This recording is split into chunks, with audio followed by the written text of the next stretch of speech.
Last week, something slipped into the news cycle that should have set off far louder alarm bells than it did. A quiet detail, a small figure, just $50,000. That's the amount Jeffrey Epstein reportedly donated years ago to one of Prince William's charitable patronages. Now, let's be clear and precise here, because accuracy matters. There is no evidence that William personally knew about that specific donation. None that's been shown publicly. But here's the problem, and it's a big one. The charity apparently didn't properly scrutinise who their donors were. And that's not a minor administrative oversight. When you're operating at royal level, when your name alone attracts billionaires, foreign governments, and powerful elites, due diligence isn't optional. It's the bare minimum.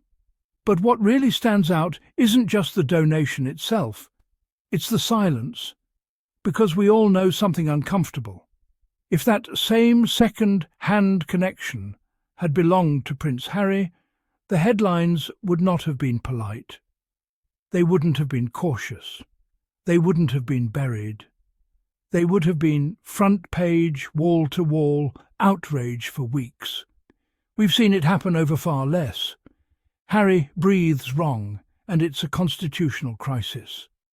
William brushes shoulders with questionable figures, and suddenly the press develops amnesia. And that double standard? It's becoming impossible to ignore. Because this week things didn't get better for William. They got worse. Much worse. During an official overseas visit, Prince William travelled to Saudi Arabia and met with Crown Prince Mohammed bin Salman. Yes, that Mohammed bin Salman, the same leader who has faced international condemnation over human rights issues and the murder of journalist Jamal Khashoggi. And here's where the Epstein cloud drifts back into the picture. Because bin Salman's circles overlapped with Epstein's world too. Again, not a direct accusation, but proximity, connections, associations. The kind of associations the British press would absolutely weaponise if the Sussexes were involved. Instead, muted coverage, soft language, diplomatic necessity, statecraft, important engagement. Funny how the vocabulary changes depending on which brother we're talking about. But even that wasn't the end of it. Because then another name surfaced. And this one is harder to shrug off. Sultan Ahmed bin Sulayem, an Emirati billionaire, chairman and CEO of DP World, a founding partner of William's Earthshot Prize, and not just a casual partner. DP World has reportedly donated at least £1 million to Earthshot. That's not pocket change. That's major influence money. And here's the part that stopped a lot of people in their tracks. Within the Epstein document disclosures, there's an email from Epstein to bin Sulayem that reads, quote, "I love the torture video. Let that sink in. That's not awkward. That's not mildly questionable. That's deeply disturbing language." Now, again, we're talking about Epstein's correspondence, not William's, not Earthshot's. But the issue isn't direct guilt. It's judgment. It's vetting. It's due diligence. Because when you're running a global charity that claims to represent ethical, environmental leadership, you don't get to say, "Oops, we didn't check who gave us the money." That excuse might work for a bake sale. It does not work for a royal foundation backed by governments and corporations. And it doesn't stop there. William hasn't just taken money connected to this figure. He's been photographed with him, met with him multiple times, including meetings in Dubai during official engagements, public handshakes, smiles, partnerships. Which raises a fair question that nobody in the palace seems eager to answer. Who exactly is doing the background checks? Because someone clearly isn't. Or worse, someone knew and decided it didn't matter. And neither option looks good. At this point, even anti-monarchy campaigners are stepping in. Graham Smith from Republic has formally reported Earthshot to the Charity Commission, calling for a full investigation. And whether you agree with Republic or not, the question itself is legitimate. Did Earthshot properly vet its donors? Were concerns flagged internally? Did advisors raise red flags? If they did, were they ignored? Because royal charities aren't private little passion projects. They operate with public trust, public privilege, and often public funding support. So the public has every right to ask who is influencing them. There's another layer, too, that people aren't talking about enough. William used government-funded overseas trips to promote Earthshot. Think about that for a second. Official diplomatic travel paid for by taxpayers being used to highlight a personal, charitable initiative. Critics have pointed out something uncomfortable here. Prince Andrew was heavily criticised for mixing official duties with private business interests. We all remember that backlash. So why is William getting a pass when it looks strikingly similar? If Andrew doing it was inappropriate, why isn't it inappropriate now? The rules shouldn't magically change depending on popularity. Either it's acceptable or it's not.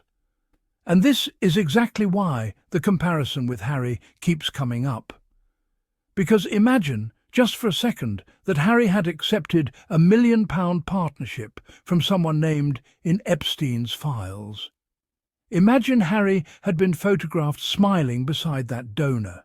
Imagine Harry had promoted his charity during official foreign tours. Do you honestly believe the tabloids would shrug? Or would we get screaming headlines for months? We all know the answer. There would be documentaries by Tuesday. And that's what makes this so frustrating for a lot of viewers. The inconsistency, the selective outrage. Harry and Meghan get dragged for Spotify deals and book contracts. Meanwhile, William's circle includes figures with genuinely troubling histories, and it's treated like a minor footnote. That's not journalism. That's protection. And protection erodes trust.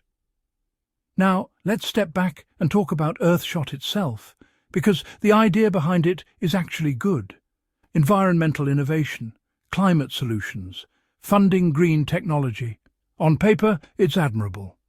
But the credibility of any charity depends on who funds it.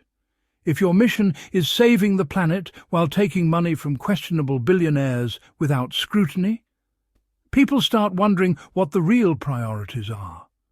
Optics matter, especially when you're future king.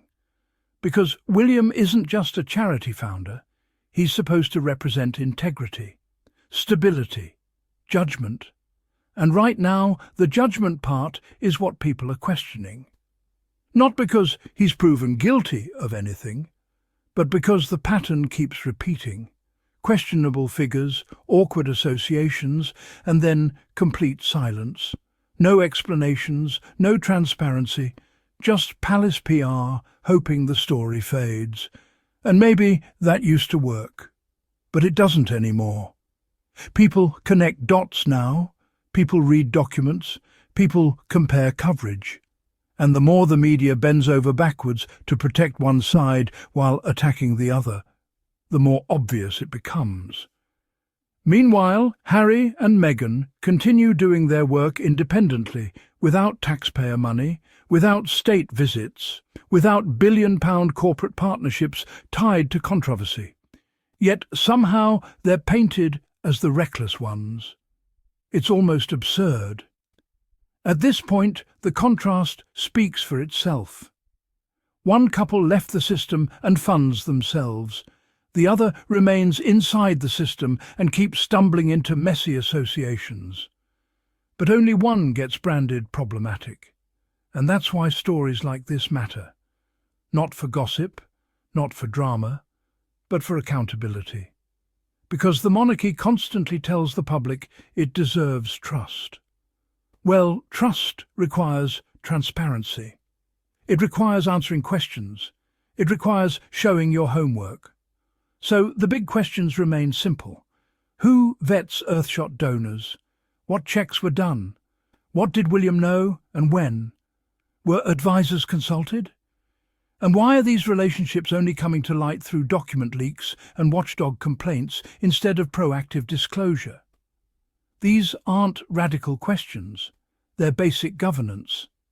If any regular charity ignored this level of scrutiny, regulators would be all over them. Being royal shouldn't mean being exempt. If anything, it should mean higher standards, not lower ones. And until those standards are applied evenly to William, to Harry, to everyone, the credibility gap will keep growing. Because fairness is all people really want. Same rules, same scrutiny, same consequences. No golden shields, no media cover, just the truth. And right now, the truth is raising more questions than answers.